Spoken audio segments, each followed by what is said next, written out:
ये देखिए यूपी के उप मुख्यमंत्री केशव प्रसाद मौर्य जी का हेलीकॉप्टर यहाँ पर आ चुका है और आज स्वामी जी की 130वीं जयंती जन्मोत्सव मनाया जाने वाला है, जिसमें क्षेत्र भर की जनता के साथ साथ जनप्रतिनिधि और हमारे उप मुख्यमंत्री भी राठ में पधारे हैं।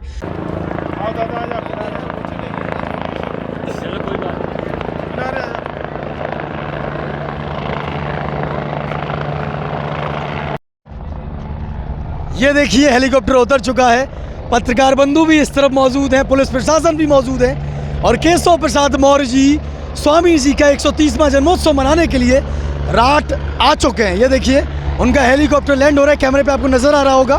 पुलिस प्रशासन भी मुस्तैदी के साथ यहाँ पर मौजूद है कि यहाँ पर कोई गड़बड़ी ना हो। सभी पत्रकार साथी हैं और कैमरे में लगातार आप विजुअल्स देख रहे होंगे। देखिए किस तरीके से कोई व्यक्ति जब वहाँ जाता है तो उसे आगे पीछे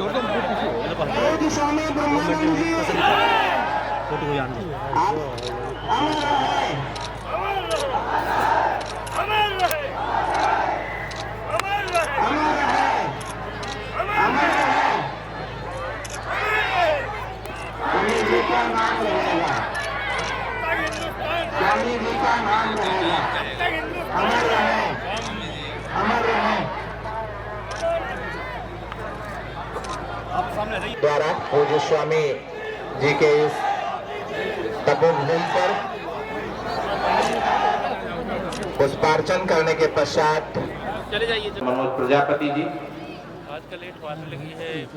माननीय मुख्यमंत्री, क्षमा करिएगा, माननीय उप मुख्यमंत्री केशव प्रसाद मौर्य जी के साथ में किया जा रहा है।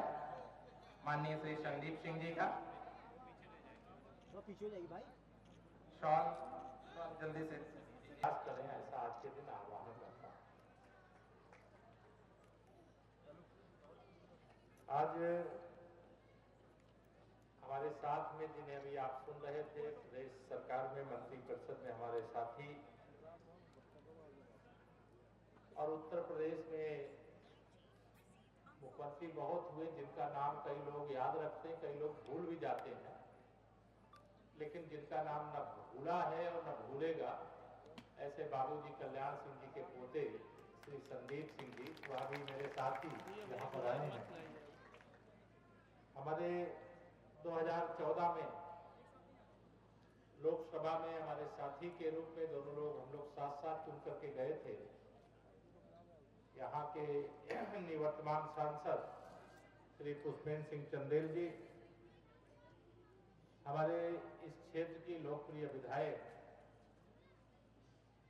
जो प्रधानाचार्य जी के साथ में आज के कार्यक्रम के लिए, चूंकि पिछले वर्ष भी कार्यक्रम था, मैं आने का कार्यक्रम बनाया था, आ नहीं पाया था। मैंने कहा इस बार तो मैं जरूर आऊंगा, चाहे मैं जितनी दूर रहूंगा, और मुझे आज यहाँ आने का सौभाग्य जो प्राप्त हुआ। ऐसे यहाँ की विधायक मनीषा अनुरागी जी और हमारे दूसरे विधायक जिला पंचायत की जो अध्यक्ष, यहाँ जिले की प्रथम नागरिक आदरणीय जयंती राजपूत जी, हमारे हमीरपुर के लोकप्रिय विधायक श्री मनोज प्रजापति जी, विधान परिषद में हमारे सदस्य साथी श्रीमान जितेंद्र सिंह सेंगर जी, हमारे महिला आयोग की सम्मानित सदस्य बहन अनुपमा लोधी जी, पूर्व मंत्री आदरणीय चौधरी राजेंद्र सिंह जी, हमारे गौ सेवा आयोग के सदस्य श्रीमान राजेश सिंह सेंगर जी, इस प्रबंध समिति के अध्यक्ष जो बहुत सरल और विनम्र हैं, ऐसे डॉक्टर इंद्रपाल सिंह जी, इस विद्यालय के जो प्रधानाचार्य आप सब जानते हैं डॉक्टर सुरेंद्र सिंह जी, उपाध्यक्ष के रूप में डॉक्टर अजय पाल सिंह जी, भारतीय जनता पार्टी के हमारे जिले के अध्यक्ष श्रीमान सुनील पाठक जी, हमारे प्रदेश में किसान मोर्चे के उपाध्यक्ष आदरणीय शिवशंकर सिंह जी, ब्लॉक प्रमुख संदीप सिंह जी, पूर्व जिला अध्यक्ष मनोज गुप्ता जी, हमारे चेयरमैन राठ श्री निवास बुधौलिया जी, प्रतीक सिंह जी, मंच पर उपस्थित अन्य सभी सम्मानित पदाधिकारी, विद्यालय के सभी शिक्षकगण, यहाँ उपस्थित अभिभावक और विशेष तौर से स्वामी ब्रह्मानंद महाराज जी के प्रति अगाध श्रद्धा रखने वाले इस क्षेत्र के तमाम सारे यहाँ प्रतिष्ठित जो बड़े बुजुर्ग नौजवान दोस्त और इस पीजी कॉलेज के जो छात्रगण हैं, ऐसे हमारे छात्र और छात्राएं जिनके उज्जवल भविष्य की मैं कामना करता हूँ। क्या कर रहे हैं आप? आज यार कैमरा के आगे जाके इस बात का मुझे गर्व हो रहा है, मंच की ओर से इस बात की चर्चा भी की गई कि अब पीजी कॉलेज विश्वविद्यालय के रूप में होना चाहिए, ऐसी सबकी शायद इच्छा। मैं आप सबको ये जरूर आश्वस्त करूंगा कि यहाँ विश्वविद्यालय के लिए जो प्रक्रिया, प्रारंभिक प्रक्रिया है, आप लोग शुरू करिए। हम लोग सरकार में सभी जिम्मेदार लोगों से बात करके, मुख्यमंत्री जी से बात करके, स्वामी जी के नाम से विश्वविद्यालय का होना, यह पूज्य स्वामी जी के लिए सच्ची श्रद्धांजलि हो।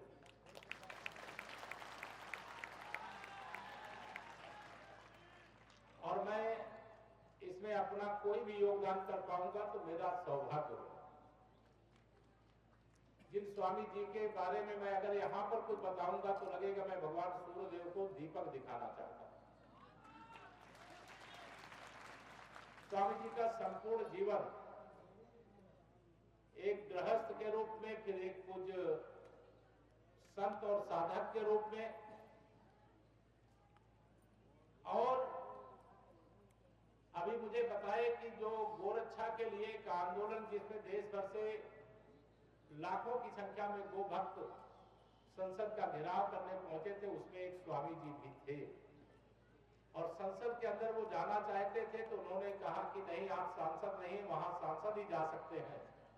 तो वहीं से वो वापस आए और फिर आपने, यहाँ के बच्चे हैं, उनके पुरखों ने, उनके बड़ों ने उनको यहाँ से अपना प्रतिनिधि बना करके देश की सबसे बड़ी पंचायत में भेजने का काम किया।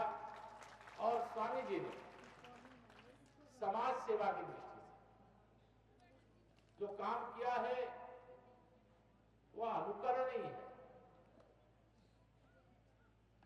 समाज में रह करके कैसे बड़े से बड़े और अच्छे से अच्छे काम किए जा सकते हैं, स्वामी जी आज हम सबके बीच में नहीं है, लेकिन उसके बाद भी उनके प्रति श्रद्धा रखने वाले अनंत लोग हैं।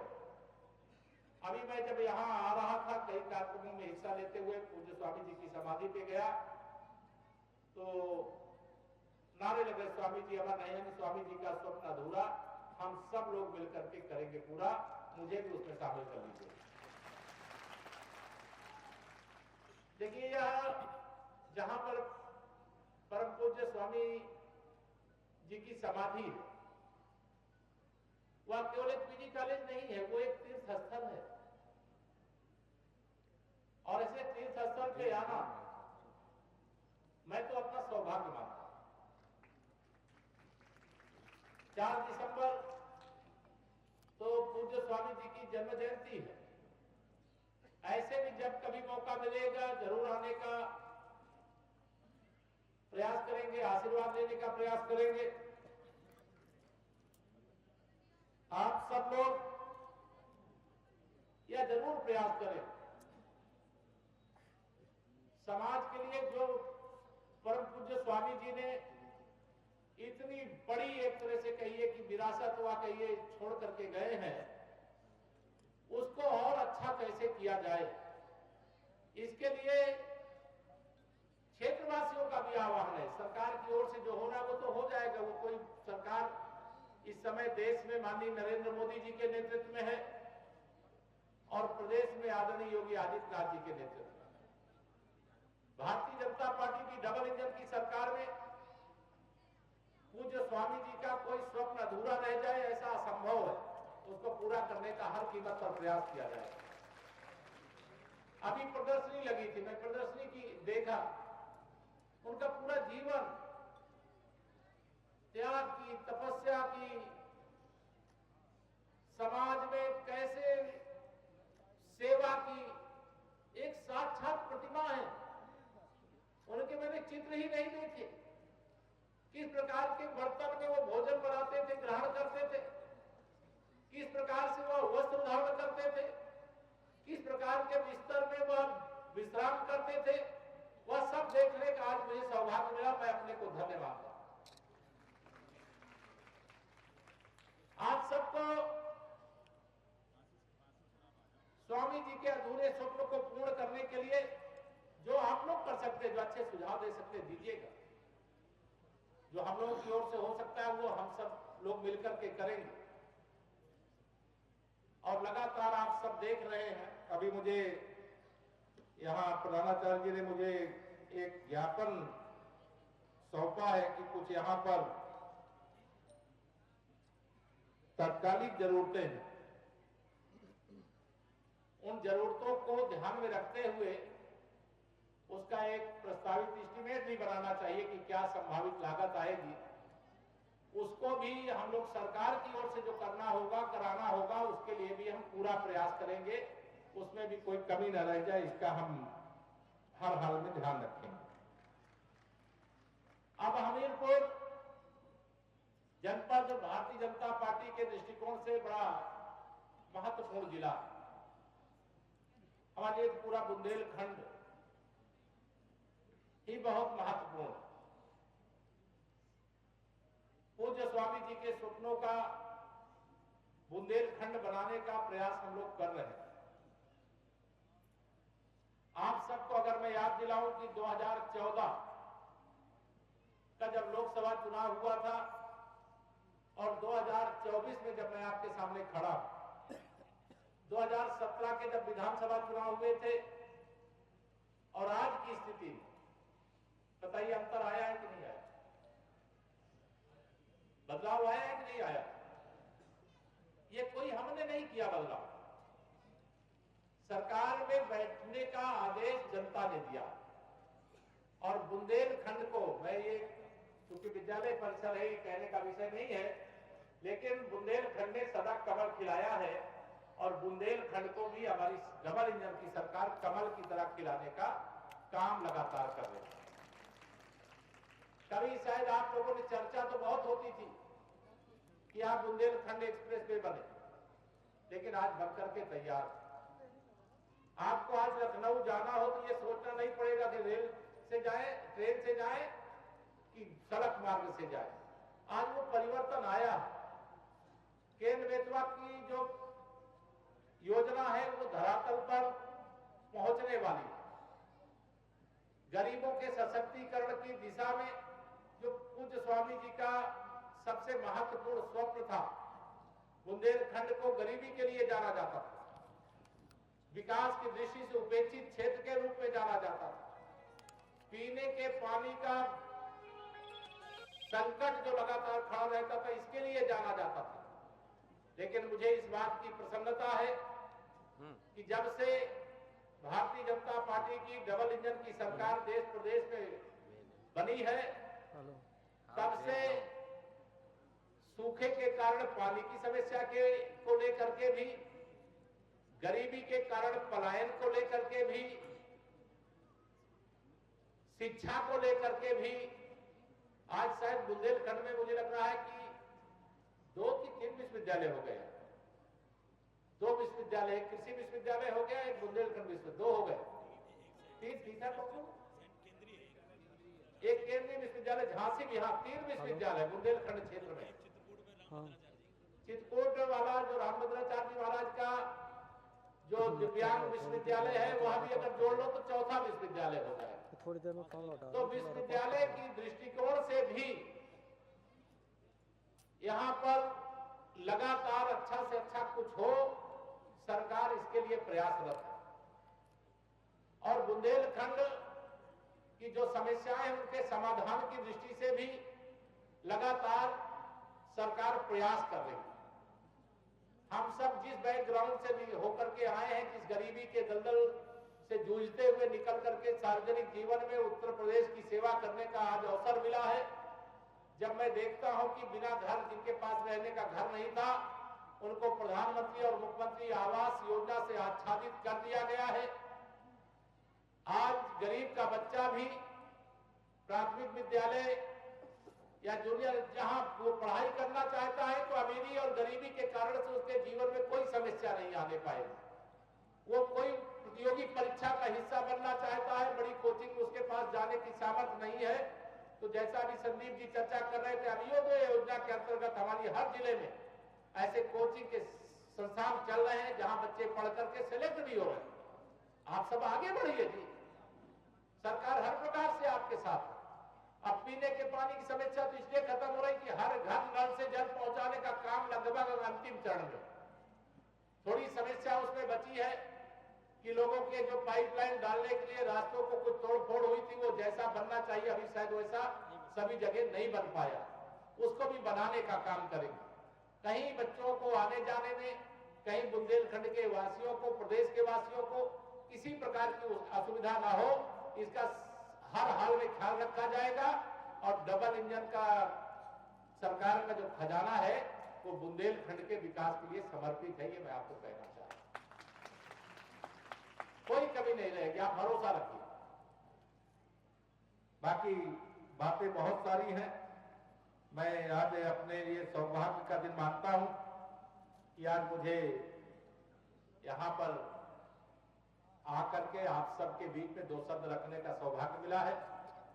मैं जरूर ये कह करके जा रहा हूं, आने वाले समय में जब भी कोई भी इस प्रकार के कार्यक्रम होंगे, और प्रदेश चूंकि देश का सबसे बड़ा प्रदेश है, 25 करोड़ की आबादी है, और इस बड़ी आबादी के बीच में अनेक जिलों में कार्यक्रम लगे रहते हैं, लेकिन मैं लगातार प्रयास करूंगा जब कोई इस प्रकार का आयोजन होगा तो मैं उसका हिस्सा बन सकूं। मैं प्रधानाचार्य जी ने मुझे जब बताया कि उनके पिताजी ने एक गीत के बारे में जो हम बचपन से संघ की शाखा में गाया करते थे, तो देखिए दे भी रहे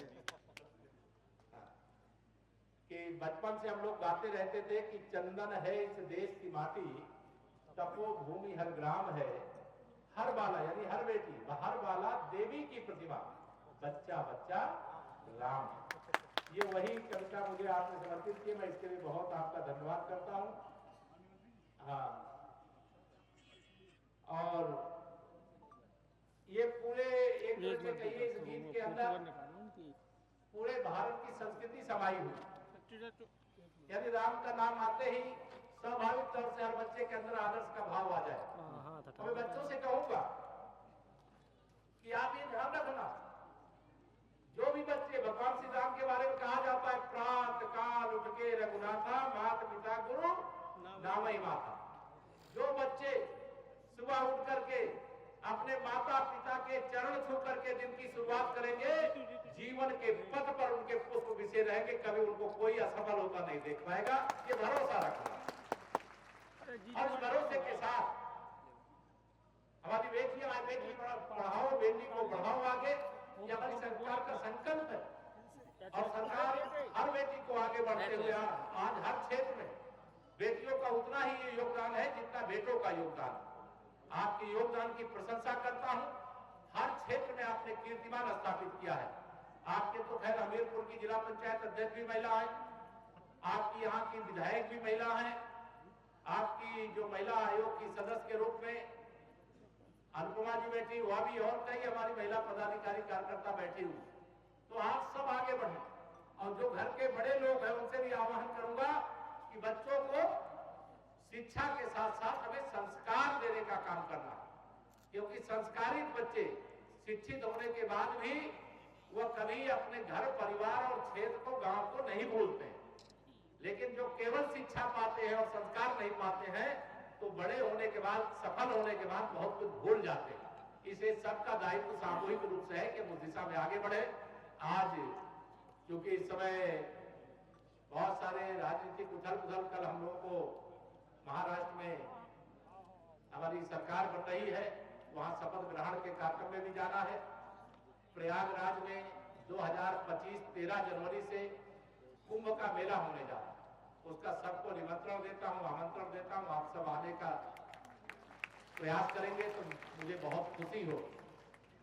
तीसरा, आज मुझे त्रेता युग हो चाहे द्वापर हो चाहे कलयुग, जैसे त्रेता युग में भगवान श्री राम और निषाद राज की मित्रता की कहानी आज रणबीरपुर घाट कह रहा है, जहां भगवान राम और निषाद राज गले मिलकर के एक दूसरे को ऐसा संदेश देश और दुनिया को दे रहे हैं कि कोई चक्रवर्ती सम्राट है तो वह भी अपने मित्र को वह कौन है, क्या है, कहां है, ये नहीं देख करके उनको गले लगा करके उनको वही सम्मान देते हैं जिस सम्मान के वो अधिकारी हो। द्वापर में भगवान श्री कृष्ण और सुदामा जी की मित्रता, आज भी जो मित्रता करते हैं उसका उदाहरण देते हैं।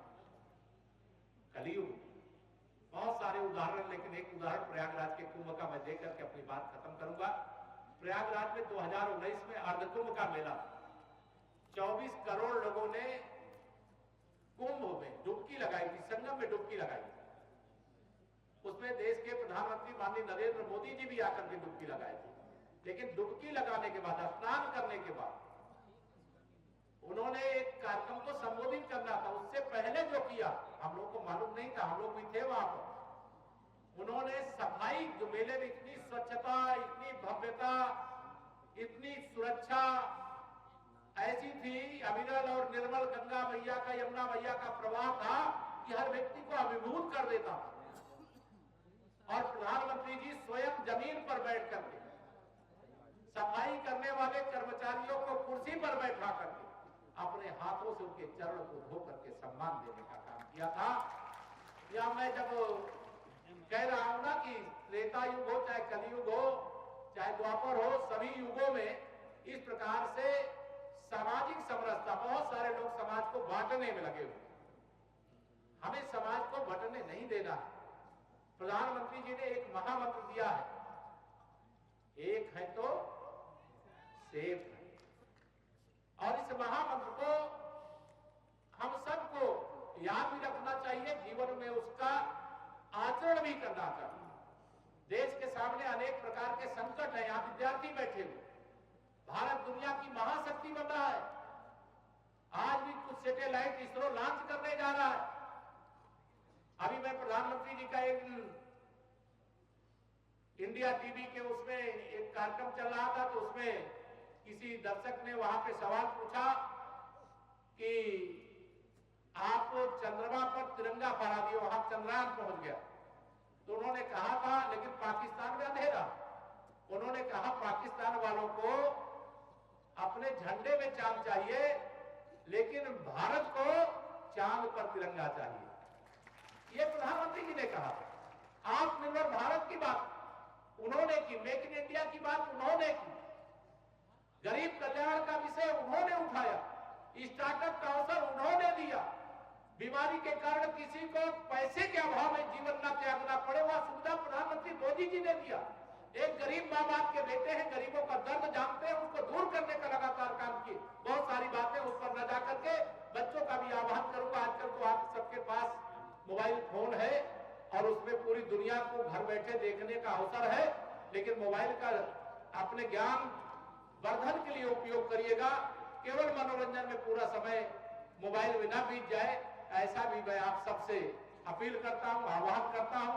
और मैं फिर से एक बार परम पूज्य स्वामी जी के द्वारा स्थापित इस विद्यालय में मुझे आमंत्रित करने के लिए मैं पूरे कॉलेज परिवार का हृदय से आभार प्रकट करता हूं।